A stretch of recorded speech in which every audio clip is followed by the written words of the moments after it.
CCTV footage के आधार से हम लोग को शक थे। हम लोग मानवीय तकनीकी दोनों बेसिस पर काम करते हैं, तो हमें उससे एक इम्पॉर्टेंट लीड मिली थी जिसको डेवलप करते हुए हम लोगों ने उद्भेदन किया है, केस को क्रैक किया है। और दो व्यक्ति इस पूरे घटनाक्रम में बच्ची के ऊपर एसिड डालने या ज्वलनशील पदार्थ डालने में शामिल थे, उनकी अरेस्टिंग की गई है। और पकड़ा गए व्यक्ति की निशानदेही पर हमें वो बोतल भी मिली। उसने बताया कहाँ डाली थी उसने वो बोतल, जो कि जिसमें अभी भी फॉरेंसिक्स के पास भेजा जा रहा है, जिसमें कि वो ज्वलनशील पदार्थ मौजूद था, उसको रिकवर किया गया है। घटना के टाइम जो वस्त्र पहने थे उसको रिकवर किया गया है। साथ ही साथ जो दो व्यक्ति हैं, ये महबूब आलम उर्फ फुलटूस और लड़की के रिश्तेदार ही लगेंगे, दूर के एकदम पड़ोसी, अंजनी कुमार सिंह, उम्र करीब 45 वर्ष। इन दोनों को इसमें इनकी सहभागिता में, इनकी जो कॉन्स्पिरेसी थी जिसके थ्रू ये काम किया गया था, उसको अरेस्ट किया गया है। सर, दोनों का क्रिमिनल हिस्ट्री भी कुछ है? हम लोग इस बारे में जानकारी जुटा रहे हैं। जो हमें प्राइमा फेसी अभी तक पता चला है कि अंजनी कुमार सिंह के ऊपर पूर्व से केस दर्ज है।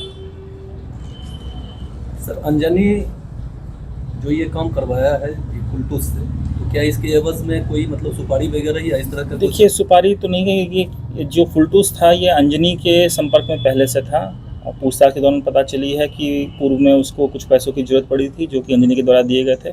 उसके बदले में अंजनी ने उसको बताया है कि तुम्हें मेरे लिए ये काम करना पड़ेगा, एसिड डालने वाला काम। इसके पीछे का कारण मैं आपको संक्षिप्त में बता सकता हूँ कि नेबर थे और बार बार लड़की को देख के उसको कॉवेट करने लगे थे, और उसके प्रति, जो बच्ची थी उसके प्रति इनकी सोच और विकृत सोच मानसिकता थी, और उस पर ये घटना करवाना चाहते थे ताकि वो सयानी बच्ची की कहीं और शादी फिक्स ना हो पाए। उसको ये इसलिए उन पर एसिड डलवाने की ये प्लानिंग थी। सर, दोनों अपराधी को ये कैसे ज्ञात हुआ कि मतलब बच्ची कहाँ सोती है या कैसे क्या करना है? देखिए, पहले भी जो हमें पूछताछ में पता चला है, कुछ महीने पहले, 2-3 महीने पहले पूर्व में भी प्लानिंग की गई थी इस चीज़ की। बच्ची घर पर रहा करती थी, लेकिन तब जो विंटर्स का टाइम था, खिड़की बंद हुआ करती थी।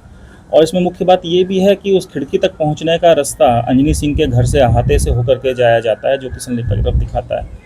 इन लोग के मोबाइल कॉल रिकॉर्ड्स हैं एक दो को बात करने के, और इस तरह की रिकॉर्डिंग्स भी हैं कि हम अमुक दिन आए थे, घटना सफल नहीं हो सकी। और घटना से जस्ट पहले भी महबूब और अंजनी की आपस में बात है, रात के 1:45 बजे करीब में।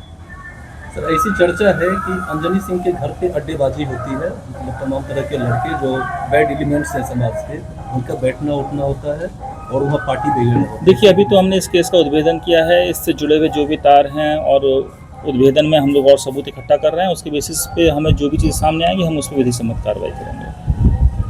सर, इस मामले में 2 ही लोग संलिप्त थे या उसकी संख्या बढ़ी? अभी तक हमारे अनुसंधान 2 लोगों पे ही है कि जिन्होंने मतलब एसिड खरीदने के लिए पैसे दिए, और फिर एसिड खरीदा गया, और फिर एसिड या ज्वलनशील पदार्थ जिसे भी आप कह सकते हैं ये, क्योंकि उसकी अभी वैसल जांच नहीं हुई है, जिसके थ्रू ये इंजरी हुई, जो पदार्थ ज्वलनशील पदार्थ था, उसको यूज़ करने में, खरीदने में और घटना को कारित करने में इन 2 व्यक्तियों की ही संलिप्तता भी आई है। एसिड कहाँ से खरीदी गई थी सर?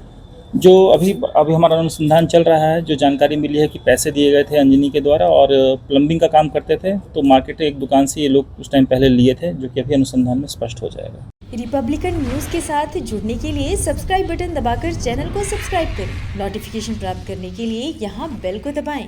वीडियो अच्छा लगे तो लाइक करें और दोस्तों के साथ शेयर करना ना भूलें।